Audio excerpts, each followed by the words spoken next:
Je n'ai jamais dit à mon fils ce que je cachais réellement derrière la fausse cloison de mon atelier de réparation navale. Quand il a épousé une femme capable de flairer l'argent à travers l'acier et le béton, je me suis assuré qu'elle ne trouverait jamais le grand livre. Mais alors que j'étais chez moi en train d'arroser mes tomates, mon chef d'atelier m'a appelé en panique totale. « Patron, votre belle-fille est ici. Elle a amené un serrurier et un homme avec un camion. » Je n'ai pas paniqué. J'attendais ce moment précis depuis 3 mois, et ce que j'ai fait ensuite a mis fin définitivement à son petit jeu cupide. Si vous m'accompagnez ce soir, cliquez sur le bouton j'aime et abonnez-vous pour ne pas manquer ma prochaine histoire. Dites-moi dans les commentaires, fils, fille, voisin, ami, peu importe comment vous vous considérez pour moi, d'où vous m'écoutez et quelle heure il est chez vous. J'aime savoir qui est là avec moi ce soir. Il était 22h15 et le port de Plaisance était calme, à l'exception du cliquetis des drisses contre les mâts sous le vent. Je m'appelle Marc Briand. J'ai 68 ans et j'ai passé 44 ans à sortir des moteurs de bateaux en panne pour les remonter mieux qu'à l'état neuf. Les gens me voient aujourd'hui avec ma barbe grise, ma casquette tachée d'huile, et une boiterie au genou gauche à cause d'un treuil qui a lâché en 1994, et ils pensent, voilà un homme simple qui répare des bateaux. Ils ne savent pas ce qu'il a fallu pour bâtir le chantier naval Briand à partir d'un seul anneau de amarrage loué et d'une caisse à outils que je possède encore. Ils ne savent pas ce qu'un homme apprend sur les gens quand il passe 40 ans à observer qui paie ses factures à temps et qui disparaît au moment où l'échéance arrive. Mon téléphone portable a vibré sur le comptoir de la cuisine. Peu de gens ont ce numéro.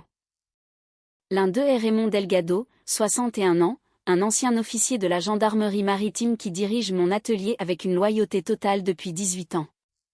J'ai décroché. « Marc, ça se passe », a dit Raymond. Pas de bonjour. Sa voix était basse. Clara est ici, au bâtiment nord. Elle a un serrurier et un gars avec un plateau. J'ai pris une inspiration lente. Est-ce que Damien est avec elle, Raymond? Non, juste elle. Le serrurier et le chauffeur du camion. Elle a des papiers à la main, elle les agite devant tous ceux qui la regardent. J'ai posé ma tasse de café. Laisse-la entrer, Raymond. N'appelle pas la police. Ne l'arrête pas, fais reculer les gars de ce bâtiment et laisse-la marcher droit vers cette porte. Raymond a hésité de la manière dont un homme le fait quand il pense que son patron a perdu la tête. Marc, tu es sûr de toi? Elle a l'air de ne pas plaisanter. Je suis sûre, ai-je dit, ma main reposant sur le bord du comptoir où une photo de ma défunte épouse, Catherine, trônait dans un petit cadre en laiton. Laisse-la couper tous les cadenas de l'endroit si elle le veut. Ce soir, elle va découvrir exactement quel genre de piège elle a construit pour elle-même. J'ai raccroché le téléphone. Pour comprendre comment une femme s'est retrouvée devant mon bâtiment de stockage nord avec un serrurier à 22h, il faut remonter 3 mois en arrière, au jour exact où j'ai senti le premier frisson de doux tremper dans mon cou. Mon fils Damien a 34 ans. C'est un bon gamin, un peu tendre par certains côtés. Sa mère et moi l'avons probablement rendu ainsi. Prompt à faire confiance, plus prompt encore à pardonner. Il gère la partie service client de mon atelier. La partie où l'on sourit aux gens et où l'on explique pourquoi leur moteur hors-bord coûte ce qu'il coûte. Quand Catherine est décédée il y a 4 ans, je lui ai fait une promesse sur sa tombe, celle de surveiller ce garçon comme un fauve parce que Damien n'a jamais imaginé une seule fois dans sa vie qu'une autre personne puisse vouloir lui faire du mal. Il a épousé Clara il y a 1 an et demi. Elle est consultante en stratégie de marque, quoi que cela veuille dire exactement. Elle a un ordinateur portable, un anneau lumineux et une page Instagram avec 40 000 abonnés où elle parle de mentalité d'abondance entre 2 publicités pour des bandes de blanchiment des dents. Elle n'avait pas beaucoup d'argent avant Damien. Après Damien, elle a soudainement eu des avis sur l'argent de notre famille. Cela a commencé lors de leur dîner d'anniversaire dans un restaurant gastronomique du centre-ville. J'étais assis là dans ma seule bonne veste de sport, heureux de simplement regarder mon fils tenir la main de sa femme de l'autre côté de la table quand Clara a posé son verre de vin un peu trop fort. « Marc » a-t-elle dit en souriant. Ce sourire qu'elle utilise pour la caméra. Je suis passé devant le port la semaine dernière, ce grand bâtiment de stockage à l'extrémité nord, après le quai de ravitaillement, celui qui est toujours verrouillé. Qu'est-ce que c'est que cet endroit exactement? J'ai continué à mâcher. J'ai posé ma fourchette lentement et prudemment, mais à l'intérieur, toutes les sonnettes d'alarme que je possède se sont mises à sonner d'un coup. Je n'ai jamais discuté une seule fois de ce bâtiment avec Clara. J'en ai à peine discuté avec Damien. C'est un vieux hangar d'entretien. Rien d'autre à l'extérieur que du bardage rouillé et une chaîne sur la porte, située sur un terrain qui n'est même pas honné pour quoi que ce soit d'intéressant. Il n'y avait aucune raison sur cette terre pour qu'une femme qui vend des routines de soins de la peau en ligne sache que ce bâtiment existait, et encore moins pour qu'elle pose des questions à son sujet autour d'un entrecôte. Juste un vieux hangar à matériel, ai-je dit, gardant une voix décontractée. Rien que des pièces de rechange et de la poussière. Pourquoi demandes-tu? Elle a ri, légère comme l'air. Pour rien. Il semble juste qu'il occupe beaucoup de surface sur le front de mer pour un simple placard à bric-à-brac. Vous connaissez la valeur des terrains par ici. Avez-vous déjà pensé à le vendre? Je connais des promoteurs qui tueraient pour ce lot. J'ai regardé mon fils. Damien souriait à sa femme comme si elle venait de dire quelque chose de brillant, complètement aveugle à la façon dont ses yeux étaient devenus perçants et affamés pendant une seconde avant que le sourire ne revienne. Mon instinct, le même instinct qui a passé 40 ans à repérer un escroc avant même qu'il n'ouvre la bouche, m'a dit que quelque chose n'allait pas du tout. J'ai payé la note ce soir-là, comme toujours. Clara n'a pas cherché son sac à main. Elle ne le fait jamais. Sur le chemin du retour, j'ai pensé à Catherine, au fait que nous dormions tous les deux à l'arrière d'une camionnette les 2 premiers étés de cette entreprise, à chaque callosité sur mes mains qui a payé la vie que mon fils considère aujourd'hui comme acquise. J'ai décidé à ce moment-là que je n'allais laisser personne la lui prendre, surtout pas une femme qu'il avait épousée pour une vie qu'elle estimait lui être due. On a frappé à ma porte le lendemain matin à 9 h pile. J'ai ouvert pour trouver Damien et Clara sur mon perron. Clara tenait un dossier en cuir élégant comme si elle s'apprêtait à présenter une émission de télévision. « Papa », a dit Damien, rayonnant. « Clara a passé la moitié de la nuit à travailler sur quelque chose pour toi. Elle pense vraiment que tu vas adorer ça. » Je les ai laissés entrer, j'ai versé du café et je me suis assis pendant que Clara étalait une petite présentation brillante sur ma table de cuisine avec des graphiques circulaires. Des estimations fiscales. Un cercle rouge vif dessiné autour du bâtiment de stockage nord sur une carte aérienne. « Marc, vous perdez de l'argent avec ce hangar », a-t-elle dit, sa voix suintant d'une inquiétude répétée. Des taxes foncières sur un bâtiment qui ne fait rien d'autre que prendre la poussière. À votre âge, vous devriez profiter de la vie, pas porter un poids mort. J'ai des contacts de promoteurs qui paieraient le prix fort. Pas de souci. Je m'occuperai de tout. Vous n'auriez pas à lever le petit doigt. Damien hochait la tête comme s'il récitait les Écritures. Papa, elle a raison. Tu n'as pas besoin de ce stress. Laisse-la t'aider. J'ai feuilleté ses papiers lentement, comme un vieil homme submergé par les chiffres, la laissant croire que chaque mot portait ses fruits. Elle avait manifestement fait ses devoirs sur les registres fiscaux publics. Ce qu'elle ne savait pas, c'est que les registres fiscaux publics ne disent pas une seule vérité sur ce qui se trouve réellement à l'intérieur de ce bâtiment. C'est beaucoup de choses à digérer, ai-je dit en tapotant le dossier. Je ne signe jamais rien le jour même où je le lis.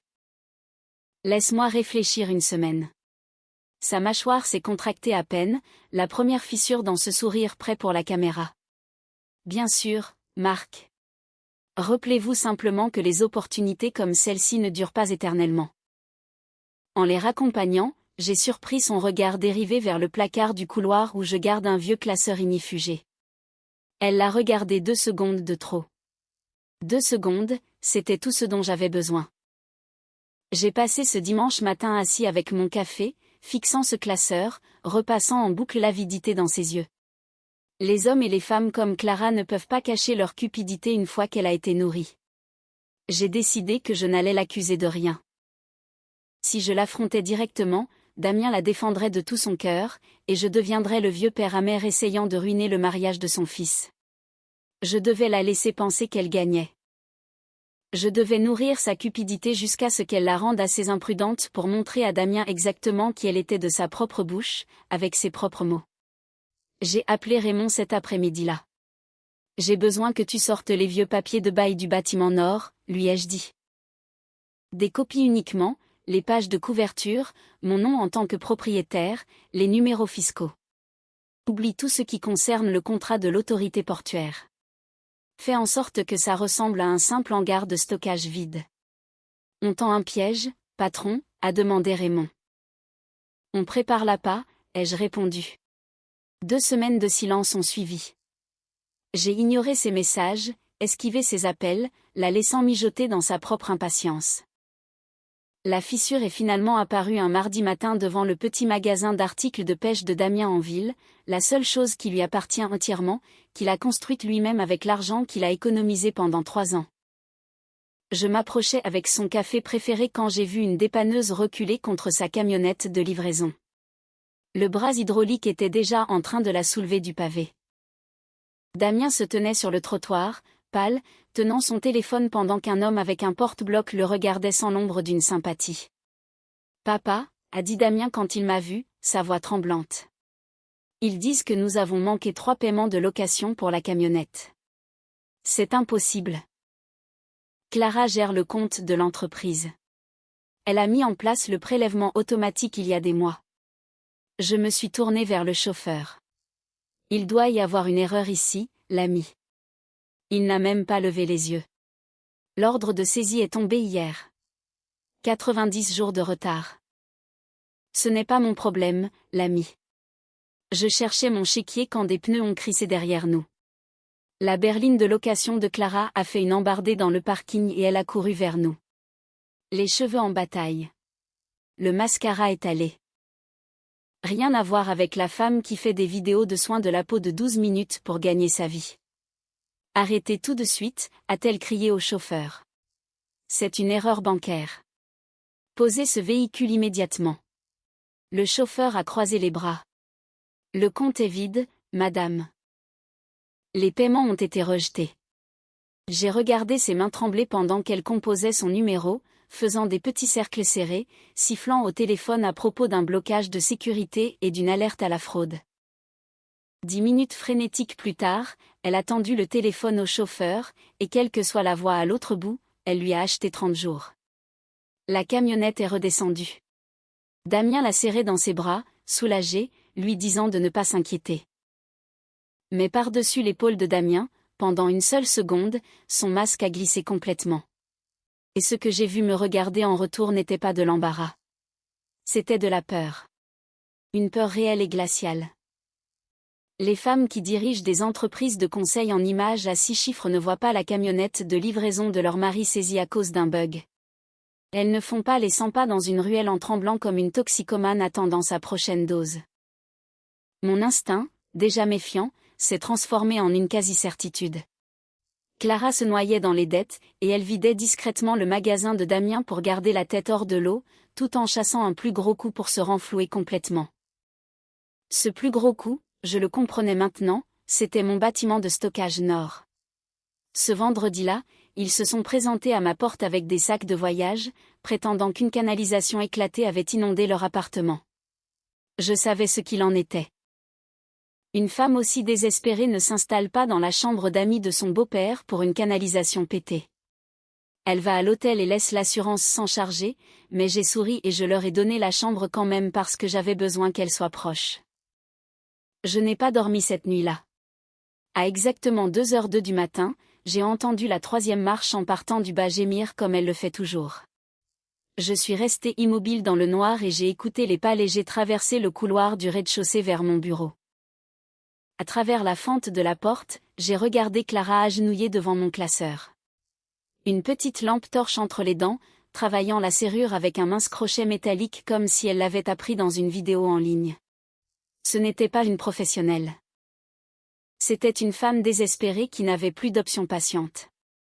Je l'ai laissée ouvrir le tiroir avant d'allumer la lumière du couloir. Elle a eu un hoquet de surprise et s'est retournée brusquement, prise sur le fait. « Clara » ai-je dit, gardant ma voix ensommeillée et douce. « Que fais-tu donc ici dans le noir ? Elle s'est reprise rapidement, la main sur le cœur, essoufflée. Marc, je suis tellement désolée. Je ne pouvais pas dormir.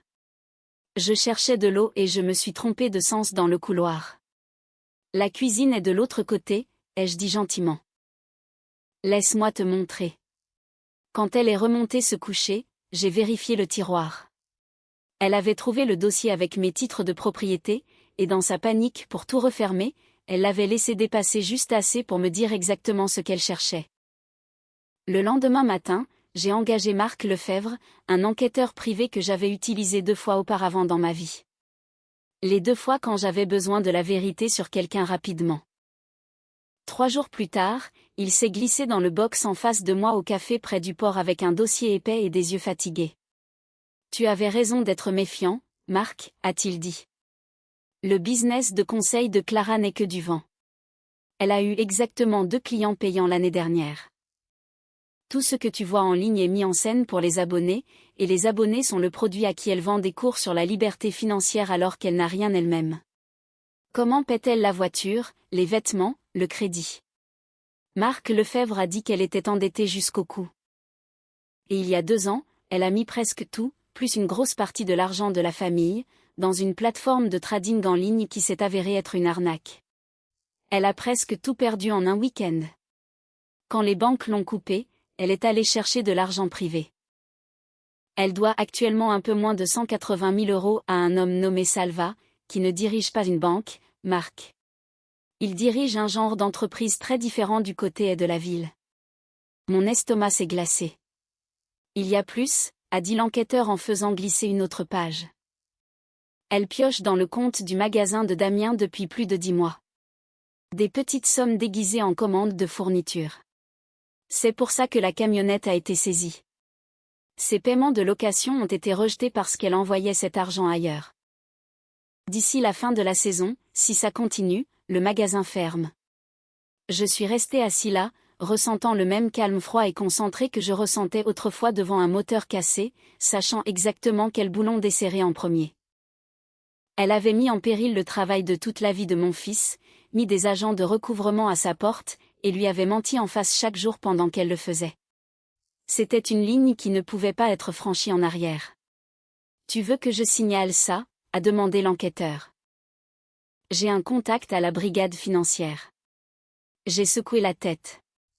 Si la police l'arrête maintenant, Damien pensera que c'est un malentendu. Il lui rendra visite. Il lui pardonnera. Il croira toutes les excuses qu'elle lui donnera à travers un téléphone de prison. J'ai besoin qu'il le voie lui-même de ses propres yeux, pour qu'il n'y ait aucune histoire qu'elle puisse inventer après coup. Cet après-midi-là, je suis allée à l'atelier et j'ai trouvé Raymond dans le bureau arrière. J'ai besoin d'une fausse feuille d'inventaire, lui ai-je dit. Quelque chose d'assez précieux pour qu'une personne désespérée risque tout pour mettre la main dessus. Quel genre de précieux, a demandé Raymond. De l'électronique de récupération marine, ai-je dit. Intraçable, haute valeur de revente, stocké dans le bâtiment nord, fait en sorte qu'on dirait que c'est là depuis des années hors comptabilité. Nous avons passé 2 heures à construire un manifeste des systèmes de navigation et des équipements sonars prétendument récupérés sur des bateaux militaires déclassés d'une valeur estimée à 400 000 €, répertoriés comme non enregistrés et entreposés dans le bâtiment de stockage nord. Je l'ai tamponné confidentiel à l'encre rouge et je l'ai glissé dans le même tiroir du classeur que Clara avait déjà forcé une fois, coincé assez profondément pour qu'elle doive fouiller, mais assez en surface pour qu'elle le trouve vite. Ensuite, j'ai fait installer 3 caméras cachées dans mon bureau, déguisées en détecteur de fumée, en radio-réveil et en chargeur de téléphone. Chaque angle couvrant ce classeur. Ce soir-là au dîner, Clara rayonnait pratiquement d'une énergie nerveuse, son genou tremblant sous la table, et je savais que le piège fonctionnait exactement comme prévu. Vers minuit, le plancher a encore grincé. J'ai regardé sur mon téléphone alors qu'elle se glissait dans le bureau, trouvait le dossier et lisait chaque mot, la bouche légèrement entr'ouverte comme une femme regardant un ticket de loto gagnant. Elle a photographié chaque page avec des mains tremblantes avant de remonter furtivement.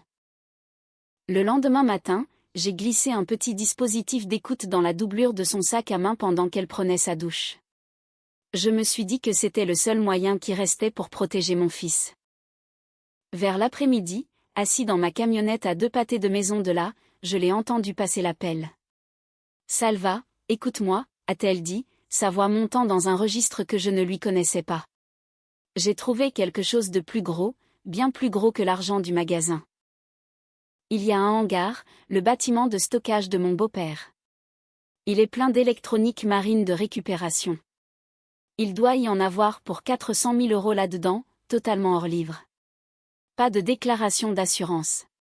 Personne ne surveille. La voix qui a répondu était basse et plate. Tu as dit ça aussi pour l'argent du magasin, Clara. Tu as 5 jours. C'est vrai, Salva. J'ai vu les papiers moi-même. Donne-moi l'équipe. Je te donnerai les codes de la porte. Vous videz l'endroit en une nuit. Prends ton argent et je disparais.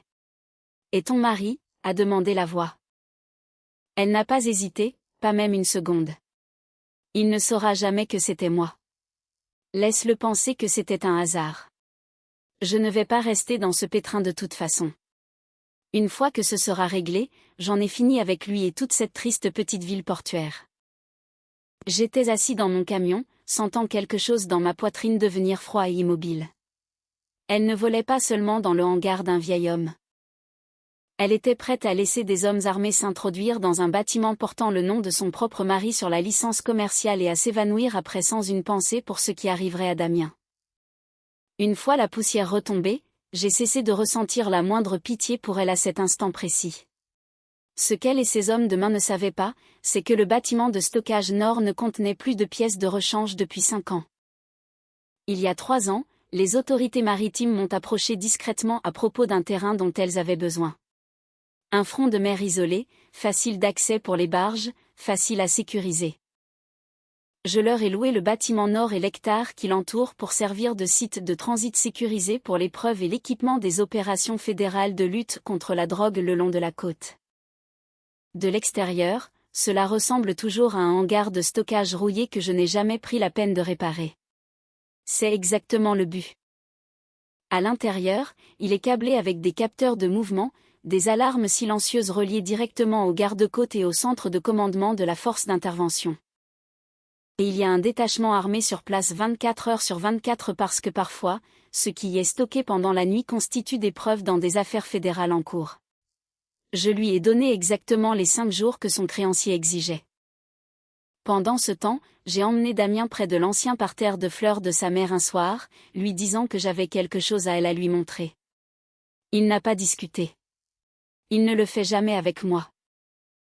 Nous nous sommes garés dans un parking non éclairé en face du port, et j'ai ouvert mon ordinateur portable, lui montrant le flux de sécurité de l'intérieur d'un bâtiment devant lequel il était passé toute sa vie sans y penser. Je lui ai dit la vérité, simplement, sans adoucir un seul mot. Je lui ai dit que sa femme avait perdu ses économies dans une arnaque, qu'elle devait de l'argent réel à un homme dangereux, qu'elle vidait discrètement le compte de son magasin depuis plus d'1 an. Et qu'elle venait de vendre une fausse liste d'inventaire à une équipe de criminels pour sauver sa propre peau, et que lorsqu'on lui avait demandé ce qu'il adviendrait de lui dans le processus, elle avait répondu qu'il ne saurait jamais que c'était elle. Damien est devenu livide et silencieux d'une manière que je n'avais jamais vue chez mon fils. Il voulait argumenter, la défendre comme il l'avait toujours fait, mais les mots ne venaient pas. J'ai posé ma main sur la sienne et je lui ai dit de regarder l'écran parce que dans quelques minutes, il allait voir exactement qui était vraiment sa femme. À minuit moins le quart, des phares ont balayé le parking. Une camionnette sombre s'est arrêtée devant le bâtiment Nord et 3 hommes en sont sortis, 2 d'entre eux avec des carrures larges, portant des fusils en bandoulière sur leur poitrine, et Clara derrière eux dans des vêtements sombres, tenant un coupe-boulon comme si elle l'avait répété devant un miroir. Damien a laissé échapper un son à mes côtés que je n'oublierai jamais. Quelque chose entre un hoquet et un sanglot. Nous avons entendu sa voix clairement à travers le micro. Il n'y a pas de caméra sur cette clôture. Le vieux ne croit pas au système de sécurité. Il pense que personne ne veut de sa ferraille. J'ai mémorisé le code de la porte. On entre et on sort en 20 minutes. L'un des hommes a grogné. Ça a intérêt à être vrai ou c'est toi qui expliqueras ça à Salva. C'est vrai, a-t-elle répliqué. J'ai vu le manifeste moi-même. Elle a coupé la chaîne. La grille a grincé en s'ouvrant. Elle a traversé la cour, a tapé le code de la porte qu'elle avait photographiée sur mes faux papiers. Et au moment où elle et les deux hommes armés ont franchi ce seuil et traversé les capteurs de mouvement, tout le lot s'est éclairé comme en plein jour. Une sirène fédérale a déchiré la nuit. Damien a saisi mon bras si fort que ça a laissé une marque. Des agents fédéraux armés ont surgi de 3 directions. Armes levées, criant à tout le monde de se jeter au sol. Les 2 hommes avec les fusils se sont couchés immédiatement, les mains derrière la tête, le visage dans la poussière. Aucune discussion. Les hommes comme eux savent exactement à quoi ressemble une position perdue. Clara ne s'est pas laissée faire calmement. Elle hurlait que c'était une erreur, qu'elle visitait simplement la propriété de son beau-père, jusqu'à ce qu'un agent lui plaque le visage dans le gravier avec les poignets attachés par des liens de serrage derrière le dos. À travers l'écran, nous l'avons regardée sangloter dans la terre de la même manière qu'elle avait pleuré une fois devant sa caméra pour un cours de pilates annulé. Damien n'a pas dit un mot pendant tout le trajet du retour. Il a juste regardé par la fenêtre. Et quelque part après le port, je l'ai entendu commencer à pleurer. Silencieusement. De la façon dont un homme adulte pleure quand quelque chose à l'intérieur de lui se brise net en deux. 3 jours plus tard, assis à ma table de cuisine, son téléphone a sonné avec un numéro qu'aucun de nous ne connaissait. Il m'a regardé et j'ai hoché la tête. Il a répondu, mais sur haut-parleur. La voix automatisée a annoncé un appel en PCV depuis le centre de détention départemental. La voix de Clara est venue ensuite, haute et frénétique, inventant déjà une histoire sur le fait d'être au mauvais endroit au mauvais moment, le suppliant d'appeler un avocat pour envoyer l'argent de la caution, lui disant que rien de tout cela n'était ce qu'il paraissait. Damien est resté assis là à l'écouter lui mentir une fois de plus, et quelque chose sur son visage s'est finalement durci pour de bon. Il a tendu la main, a pris le téléphone. Non, je suis désolé. De sa propre main, parce que c'était son combat à finir, et a dit, j'ai tout entendu, Clara. Je t'ai vu dire que je ne saurais jamais que c'était toi. Puis il a raccroché et a bloqué le numéro et il n'a plus versé une seule larme pour elle après ça. Des poursuites fédérales ont suivi pour tous les 3. Conspiration, tentative de vol de propriété fédérale, port d'armes prohibé pour les 2 hommes qu'elle avait engagés. Un juge leur a refusé toute caution. Clara risquait des années, pas des mois. Et il n'y avait pas un avocat au monde capable de justifier ce que 3 agents fédéraux avaient en vidéo. Damien a demandé le divorce la même semaine. Le magasin, une fois débarrassé de tout ce qu'elle y avait discrètement siphonné, a commencé à remonter la pente en moins d'1 mois. Il a embauché un nouveau commis à temps partiel, a recommencé à dormir, a recommencé à rire au comptoir avec les clients habituels comme il le faisait avant qu'elle n'entre dans nos vies. Environ 6 semaines après cette nuit-là, je l'ai fait asseoir à l'ancienne table de cuisine de Catherine et j'ai fait glisser une petite clé en laiton vers lui. Il l'a regardée avec confusion, de la même manière que sa mère me regardait quand j'étais sur le point de la surprendre avec quelque chose. Je lui ai dit qu'un homme qui passe toute sa vie à sortir des moteurs de bateaux mourants apprend tôt qu'on ne garde jamais son vrai trésor là où un étranger pourrait penser à regarder. 3 ans avant le décès de Catherine, nous avions discrètement mis en place une fiducie au seul nom de Damien, complètement séparée de l'atelier, de la maison, de tout ce qui portait nos noms facilement identifiables. Clara avait passé 1 an et demi à chasser une fortune cachée dans un hangar de stockage rouillé. Sans jamais soupçonner que le véritable héritage l'attendait, intouchable, à son nom depuis tout ce temps, protégée par des papiers qu'elle n'aurait jamais pensé à chercher parce qu'elle n'avait jamais cru un seul instant qu'un vieil homme en casquette tachée d'huile puisse être plus malin qu'elle. Il m'a serré dans ses bras comme il le faisait quand il avait 7 ans et qu'il avait peur d'un orage. Et j'ai serré mon fils contre moi et je ne l'ai pas lâché pendant un long moment. Ce dimanche soir, je me suis assis sur le quai derrière l'atelier avec un verre de cognac, regardant les dernières lueurs du jour virer à l'orange sur l'eau. J'ai pensé à Catherine, à la promesse que je lui avais faite sur sa tombe, à chaque callosité que cette entreprise avait mise sur mes mains. J'ai levé mon verre vers l'eau et je l'ai dit à voix haute juste pour qu'elle l'entende. La cupidité finit toujours par montrer son vrai visage, si l'on est assez patient pour l'attendre. On peut construire la plus belle des vies sur un mensonge. Mais tôt ou tard, les fondations se fissurent et tous ceux qui se tiennent dessus tombent avec elles. Ce qui protège réellement une famille, ce n'est pas l'argent qui dort dans un entrepôt ou sur un compte que quelqu'un peut trouver s'il creuse assez fort. C'est la loyauté de ceux qui savent que le véritable héritage ne se compte pas en billets, mais en respect et en protection mutuelle. Cette histoire nous rappelle avec force que l'apparence de la réussite et la soif de possession matérielle peuvent détruire les liens les plus sacrés. Clara, en se laissant aveugler par sa cupidité, a non seulement tout perdu, mais elle a surtout sous-estimé la sagesse et la vigilance d'un père protecteur. Marc n'a pas agi par méchanceté, mais par nécessité pour sauver l'avenir de son fils qui était trop bon pour voir le danger. La leçon ici est claire, la patience est une arme redoutable contre ceux qui pensent pouvoir manipuler les autres par intérêt. La vraie richesse ne se trouve pas dans un hangar rouillé ou derrière une fausse cloison, elle réside dans la solidité d'une famille et dans la capacité à démasquer le mensonge avant qu'il ne soit trop tard. Et vous, auriez-vous agi de la même manière que Marc pour protéger votre propre famille? Pensez-vous qu'il soit parfois nécessaire de tendre un piège pour faire éclater la vérité? Dites-le moi dans les commentaires, j'ai hâte de lire vos avis sur cette situation complexe.